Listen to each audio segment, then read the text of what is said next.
Hey guys, welcome back. Did see that I've had a couple of views on the other videos, so I just wanted to go ahead and continue doing this as opposed to just doing it for myself. Obviously, if you have any questions, comments, concerns, please feel free, pop them in the comments, DM me, whichever. I'm available. Today's is a spiritual diet. Who satisfies your mouth with good things, so that your youth is renewed like the eagles. Psalm 103:5. You gotta eat. For years, that was the slogan of the Checkers drive-through restaurant chain and its sister chain, Rally's Restaurants.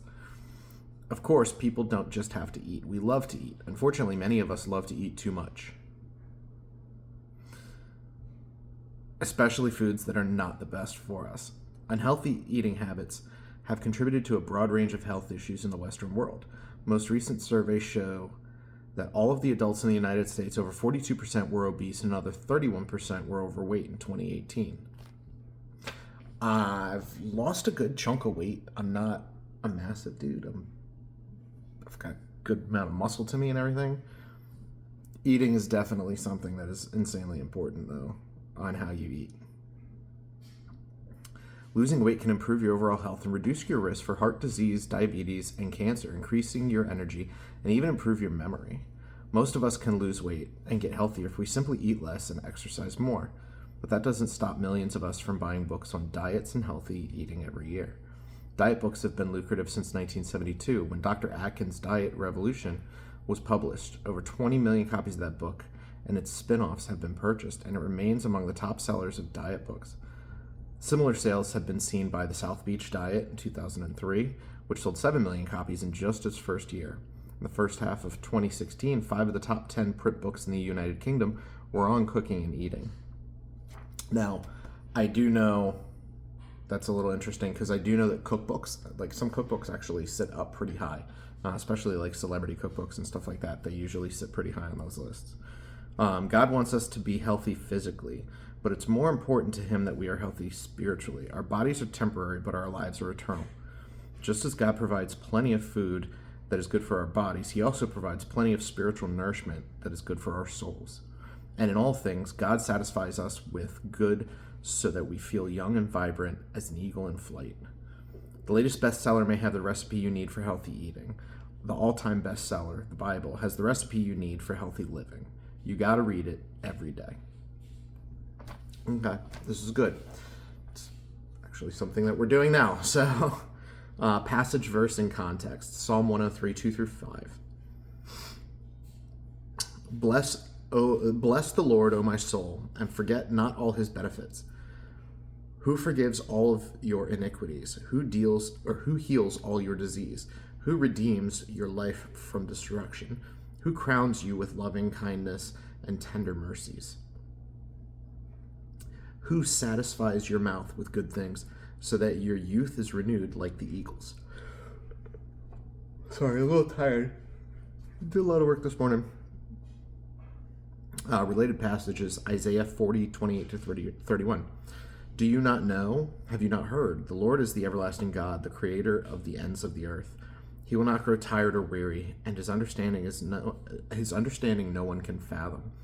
He gives strength to the weary and increases the power of the weak. Even youths grow tired and weary, and young men stumble and fall. But those who hope in the Lord will renew their strength. They will soar on the wings like eagles. They will run and not grow weary. They will walk and not be faint. All right, so these are the questions for reflection. How much time do you spend each week playing sports, exercising, and otherwise trying to stay in shape physically? How disciplined are you with eating healthy foods? Okay, so obviously 2 different questions. Answer to the first question, I'm not as active as I used to be or as I would like to be. When I was younger, played sports, was active all the time. Obviously, life gets in the way. And it's going to be different from person to person. Some people prioritize, like they'll play rec soccer. They prioritize that over other things inside of life. And it's all going to be based on your priorities. I do make sure that I go on walks throughout the day. I do lift a couple of times a week. So I keep myself going. I'm not focusing as much on exercise and lifting as I would like to, or as I used to. Now, on the opposite side of that, the diet side, I have spent a lot of time within the last year cutting down and figuring out things for like gut health, helping improve natural testosterone production, helping improve my circulation, things like that. So I've cut a lot of things out of my life. I've cut a lot of different pieces, such as, and again, it's all going to depend on what you prescribe to as far as the diets and everything go. But things like seed oils, bleached and enriched flour, things like that. I've done carnivore, I've done keto, et cetera, et cetera, et cetera. Like, I've gone full on that. I try not to do carbs in general, just willy-nilly. I don't do dairy. There's a lot of different pieces that I don't incorporate in. There are times where, like, for instance, yesterday, my mother went with me when I ran some errands, because I had to take her to a doctor appointment in the morning. We stopped by Amish Market. We had the Amish donuts. They're amazing. I feel much better about doing that than I do stopping at the grocery store and getting a Hostess donut, or stopping at Krispy Kreme and getting donuts. But it's still not something I do every day or every week. It's a once in a while treat for me. But when I'm shopping for anything, I am looking at the labels. Typically it's going to be fresh. If not, then I'm probably not touching it. Shopping around the outside of the grocery store versus the inside, etc. Like, all of those fun little things that you hear.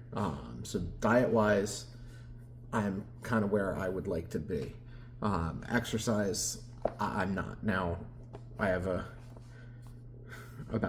I commute for about between 2.5 and 3 hours a day for work.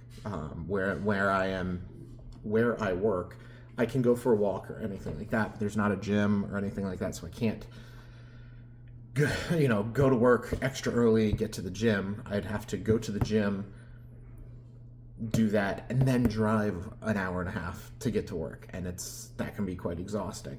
By the time I'm done, when I'm up there from 9:30 in the morning after my commute till probably 7 o'clock when I leave. I get back here about 8:30, so I am pretty darn exhausted. I try to keep things easy. The way my house is set up, as you can see behind me, I'm in a loft. So the loft has my office, it's got my game room, everything like that. I spend a lot of time up here. This is where I keep a set of weights up here, so that I could be sitting here if I'm in the middle of doing something, going over some stuff for work, listening to a conference call, dealing with, modding for one of my streamers or something like that, and just go ahead, pick up the weights, do some stuff. I've got a set of straps for body weight exercises as well, for chest and back things. That is a super solid iron rail. I strap up to that. I can do that. So I try to keep different pieces of everything in the areas where I'm most actively involved with in my house, so that I will do that. I just got done cooking a ton of ground beef and a ton of stir fry, things like that, to make sure I have meals for the week. That's another thing. Otherwise, if I don't bring something with me, I'm stuck getting a rotisserie chicken at Giant or Safeway, because there's really no healthy. There's a Pizza Hut next to me on one side, and then there's a Chinese food place on the other side, and that's super oily, super sugary.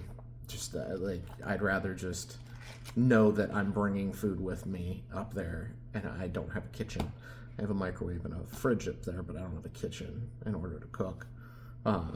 So yes, there's definitely some stuff that I would like to be able to do better, but I mean, it's just like anything else. You have to train, you have to make the time for it, and you have to figure it out with your, the rest of your schedule. How much time do you spend each week keeping yourself in shape spiritually? How disciplined are you spiritually? I'd say I am much better keeping myself in shape spiritually than I am physically. I have a lot of time on my hands, obviously, throughout my commute. So going to and coming from work, I do some praying. I may be one, it may be during one, it may be during the other, maybe during both. I'm also the type of person that I like to just sit back and talk to God, not saying that I'm sitting there having a conversation as if I were somebody sitting right next to me and I'm getting all of the feedback. But it's kind of like this, where, I throw this, I go ahead and I have the conversation, I throw it out. Sometimes I get answers, sometimes I don't. But I'm also the type of person that knows, the Bible tells us how we are supposed to pray, and that it is a piece where you are supposed to honor God through prayer. But there's nothing that says you can't just chat with God. So, I do both. I do my devotionals. I read my Bible. Church on Sundays. Talk to my brother and my mother both about, things with the Bible. I'm big on podcasts. There are a couple. I am big into like kind of supernatural aspects and things like that. It's a whole different ball of wax that I'm more than happy to go over with people. My viewpoints on some things, but so there are, some podcasts I like, such as Ninjas or Butterflies, Blurry Creatures, things that, it gets into some of that fun, supernaturally kind of stuff, or, I do like a good conspiracy too. But also biblically based, like it's Christian based, and they kind of relate things to the Bible. How challenging is it for you to read your Bible every day? Have you tried alternatives such as listening to an audio Bible in your car or on your phone? What works best for you and why? So, the Bible for me is easiest read two different ways. One, when I'm doing thinking, like first off, devotionals are awesome because it gives you pieces, extrapolates those pieces out, kind of like being in church where you're going to go over a verse or two and go into the meanings behind that and be very specific on what you're doing. That's one of the reasons I do love the devotionals. You don't have to just do one devotional a day. You can get 3 different devotionals and do all 3. You can read a devotional cover to cover. It doesn't have to be once a day. It's made to be bite-sized so that you are constantly staying in Scripture. Now, that being said, usually this will be my daily, and then I supplement them with the Bible. I'll read, different chapters. I might have, a book I want to read, one day, and I'm like, okay, like Job, go through, read Job, awesome. I know it now. I want to go ahead and every time you read through the Bible, you're going to find new things. You're going to learn new stuff, which is kind of cool. But I also like making sure that, I like using it for reference material, where if I hear something in, conversation that I'm having, or, on a podcast or something like that, I'm like, wait a minute, I'll grab the Bible, and then I'm like, oh, well, that is crazy. And then that's a lot of times it'll be my research material too. But, all in all, as well, just going through and, cover to cover, it's a little tough. Now, I've tried, like I said, I do listen to podcasts and things like that. I have tried the audiobook option. Here's the issue that I had. I put on, the narrator is great. Whenever I'm listening to something where it's a book on tape, the narrator is absolutely key. You'll lose me if the narrator's not good. Narrator was great. Obviously, it's a book that I love. So sorry. again, I'm ready for a nap. It's obviously a book I love. The issue that I ran into was, it starts in Genesis, Old Testament, and maybe I should try this with the New Testament because it might be a little bit different. But the first, like, as you're listening to somebody read it to you, when somebody's reading to you, you're utilizing different parts of your brain is processing it differently than if you're reading it yourself. So as this guy's reading it, I'm like, he gets essentially 2 verses in, and I'm like, whoa, like, hold up, time out, like, there's a whole bunch to unpack, because hearing somebody read it to you, your pastor, anybody, like a book on tape, audio book, and a book, tapes don't exist anymore, but whatever, I'm old. It just, again, I'm big on that whole supernatural aspect. The Bible is very, very supernatural. And hearing it, I'm just like, okay, whoa, time out. Like, there's just a whole bunch to unpack, and a whole bunch that I need to read that again. And I'm driving while this is happening, so I can't be like, well, let me yank out my Bible and, I can just go ahead and do my research on what I wanted to research based off of what I heard right now, because I'm driving. So that didn't go as well for me. The bite size definitely works best, and kind of introducing the different pieces that I need to learn inside there, running in parallel with reading the Bible, essentially cover to cover. It's not a bad thing to do. There are some parts that can drag a little bit, where it's written for the people of the time, in a different style of writing, a different style of language, so it's not going to read like Stephen King or anything like that, but it's very important to do both, because you're going to understand a little bit better if you do it both ways. What is the ideal Bible study for you? Do you like listening to a teacher and taking notes? Do you prefer lively discussion? When was the last time you were in your ideal type of Bible study? So for me, I am definitely a discussion person. Not because I feel that I know better than somebody else does, but because I want to be able to, I know how my brain's going to react to learning the knowledge and what it's going to want to figure out. And if somebody's just saying something to me and I can't delve a little deeper into that, one of two things is going to happen. Either I'm going to be, like, for instance, church on Sunday, I like that the pastor at the church keeps everything very concise, so it's going to be a smaller piece of the scripture, and stays very on point, which helps me a lot, because if there's something, I can either make a note of it, or I can take a pause and I can, kind of do a little bit of my own delving during the sermon. If it's too much of a topic, if it's too much of something where I'm going to have bigger questions or more complexity behind what it is, by the time I'm doing my own research, I'm losing where we were in the conversation. So being able to take the time and break it down works well, because then I can ask the questions that I have. So having that conversation back and forth is very important to me. Now, the other reason that I am a big fan of that is because, again, there are some things that you're going to have different people in your life for different reasons. And I'm not saying that anybody's right, anybody's wrong. But I don't know,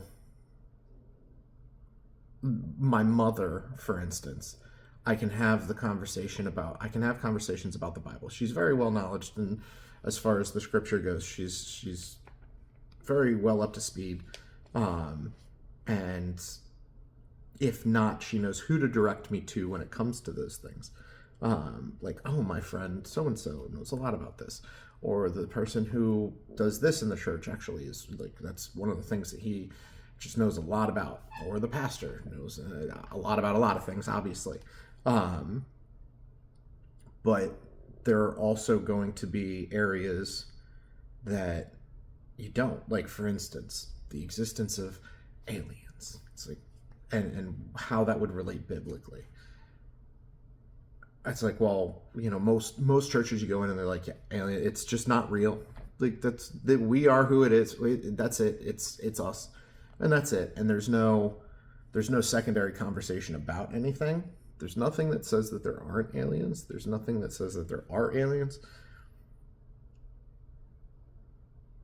Not saying that aliens are people from another planet. That's a whole different video. But let's say that was the case, and you're at church and a UFO lands in the parking lot. A lot of those people are probably going to have a crisis of faith because they just don't look at everything from a supernatural standpoint. They look at it from a very literal standpoint. So the way that people look at things from the literal versus the supernatural, the Bible is insanely supernatural. The fact that Jesus is God, that's insane. Like, it's not insane in a crazy way, but insane in a supernatural way. It's exactly what it is. He is all man, all God.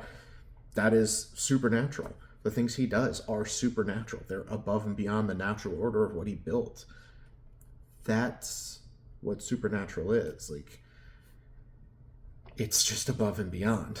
So having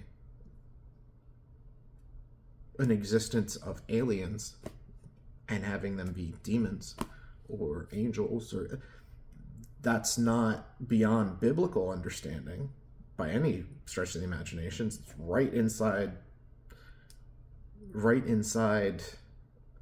the supernatural nature of the Bible,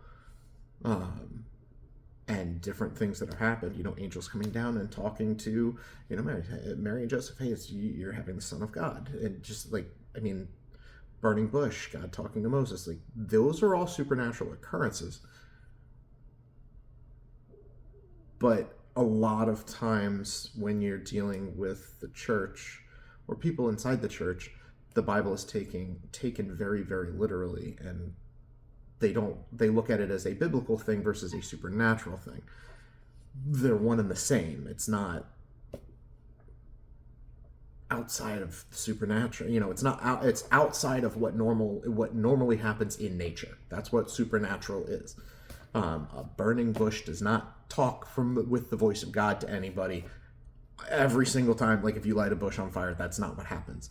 It's not even what remotely sometimes happens or can happen on a 0.001%. Like, that's supernatural. It's outside of the natural order. That's kind of where I have to have those conversations a lot of times or those questions that I would hold with other people, because some people are a little bit more comfortable talking about a supernatural nature of everything. Some people aren't. Now, a lot of you may say, hey, why don't you just find a church that goes through everything and is exactly what you want? I would love to have that absolutely perfect.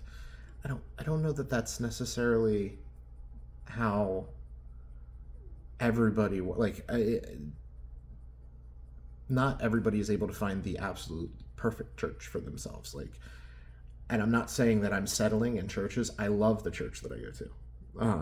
What I'm saying is, it's not easy to find people that cover every aspect of the Bible, because the Bible is massively massive. Like, it's a big text, and there are a lot of different people just look at, that's like saying, well, as Christians, how come we can't just be one type of Christian? Like, there's so many different pieces inside Christianity, and then you have Catholicism, and then you have Orthodox, and you have all of these different pieces because of all of the different interpretations and extrapolations and things like that. So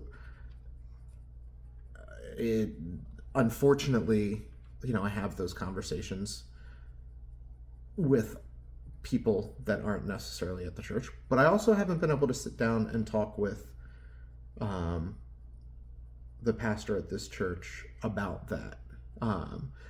I have a feeling he would be fairly open when it comes to the more supernaturalist type of stuff. They definitely hold the same grasp that I do over a lot of the other pieces of everything, and are very, very particular in how they hold those, which I do. They hold a lot of the same values, a lot of the same pieces, the way I do. I wouldn't be there if that was not the case. But who knows? Maybe that's the case. So for the time being, my brother and I do talk about that. I have a couple of friends, Christian friends, that I will talk about that type of stuff with. Obviously, there are the podcasts and chat groups and things like that where you can go and you can talk about stuff like that. But it's kind of how the world works and goes around. Like, you need to be able to know that. And on that same note, you need to be able to know, as scary as it seems, you need to be able to know the opposition. Like, you need to be able to, I'm not saying go out and study the occult and do this, but it will, strengthen your resolve with your religion, with your God, the God, as opposed to what they're offering up. But it also gives you a very keen insight into making sure that you don't run into the pitfalls that you could possibly run into with a lot of that other stuff, because there are a lot, and you have to understand too that with as smart as you are, there's always somebody smarter, and you only get better at playing the game by playing a better opponent. The best theologist is the devil. Not saying I'm going up against the devil with theology and I'm going to try to learn, no, but I'm not going to shy away from, I'm not going to go out and watch somebody play with a Ouija board and do occult ritualistic practices. That's asinine. But I'm not going to shy away from learning more about where a lot of that came from and why it came to be, because that again helps me understand. Now, the funny thing too is, actually, Ninjas or Butterflies, I think it was their most recent podcast, actually had a guy on who's big on, no, this was the second to last.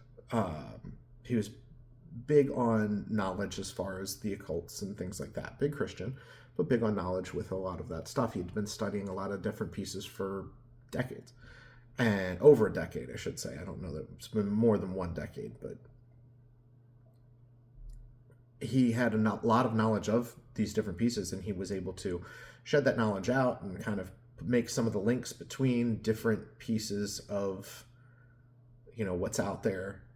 And from a Christian perspective, you look at these things and you're just kind of like, that just doesn't make sense, like, or that doesn't make sense. And so as you start, when you hear pieces in snippets, they might make sense, or they might, you hear these little sound bites that you get on the internet, and they're edited for your pleasure. Like, it's just, oh my God, that makes sense. Oh my gosh, that's what needs to, like, that's where I need to be focusing because of blah. And then you look at it in the whole context and you're like, wait a minute, that's not why I thought this was, or that's not what I thought this was at all. Or wait, this doesn't even make sense. You need to be able to look at the whole piece of everything.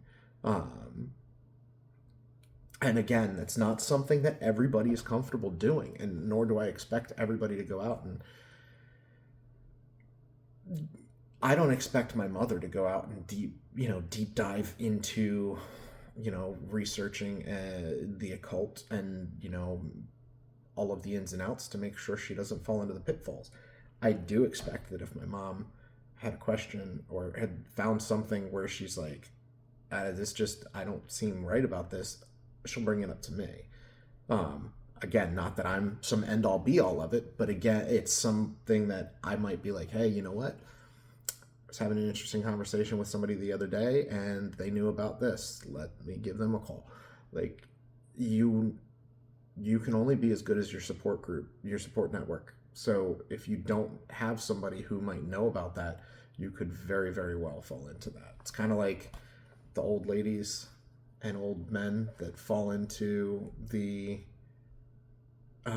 scams when it's, hey, your grandson's in the hospital, you need to send us you'll get a gift card for $500 and send the code over. And they didn't experience that. They haven't been through the electronic age as much as we have. And even though they're living inside this world, they don't utilize that stuff the way we do.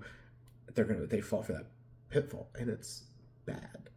We know about it. We grew up with it. Like, we grew up with that. So that's kind of my reason for that's my tangent for in here. I do like the discussions, but I do tend to have, the church I go to on Sundays, and I'm happy, spending time at or volunteering at, love the group of people that are there and things like that. But there are going to be some things that I don't know that I'm comfortable enough or have the right support group in that church yet for some of the more supernaturally conversations. Or I love Bigfoot. Bigfoot I think is awesome. Like, the possibility of Bigfoot, crazy. And yeah, it could just be a normal creature. It could be a interdimensional demon. Who the heck no? It could be very well just be a demon that comes through and makes himself look like that because that's the local lore and that's how he'll be able to get around. Like, you have no idea. But unless you're open to the concept of, hey, that could possibly be something. That could be a trick. It could be a trick on a demon, a demonic trick. It could be a creature that, just is a very much a smaller batch creature of what's in existence. We don't know. Who the heck knows? There's behemoths and leviathans and all kinds of stuff in the Bible. So there were giants. Like, maybe there's a Bigfoot. I don't know. Like, maybe he just missed the edit in one of them. It's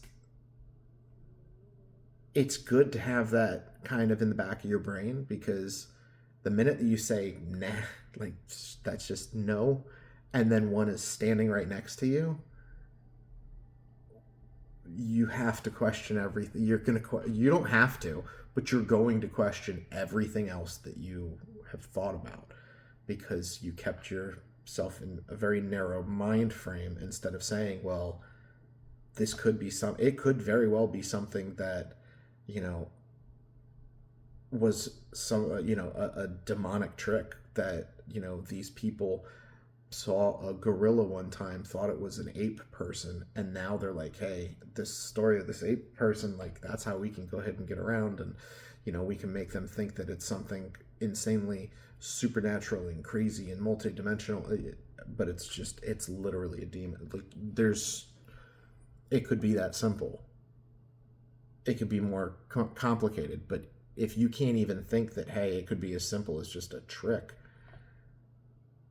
you just go to straight to the nope, just doesn't exist, doesn't happen, not possible. That's when you start having the issues where all of a sudden something comes up and you're like, okay, well, but if I thought that wasn't possible, then what else did I miss? What else, like, why should I continue the thought process the way that I have it? All right, so here's a little prayer snippet. Father, may I immerse myself in your word every day, fulfilling the requirements of a healthy spiritual diet. Amen. Again, Daily Strength for Men, daily devotional, got it at Barnes & Noble. If anybody has any questions, comments, concerns, you guys want to talk about anything more particular, anybody wants to tag ninjas or butterflies, I love those guys. They're absolutely awesome. You don't have to. I'm just kidding. But yeah, that's what I'm here for. That's why this is up. Hopefully the few people that have watched, hopefully somebody got something out of it, or maybe it inspired something in somebody to do some good, or take a look at the Bible a little bit more. That's all I could really hope. I mean, outside of that, I literally do these for me. I do these for a video vlog, so that I can talk to myself. I can work through these things, get these thoughts out of my head. And I'm actually seeing right now that this one is at 35 minutes, which is insane. So definitely not short form video. But I'm always happy to have discussions. I'm also a big gamer, so if anybody wants to play video games or anything like that, just hit me up. That's what I'm here for. And if I don't have the answer, I will make sure I find somebody who does. Outside of that, love y'all.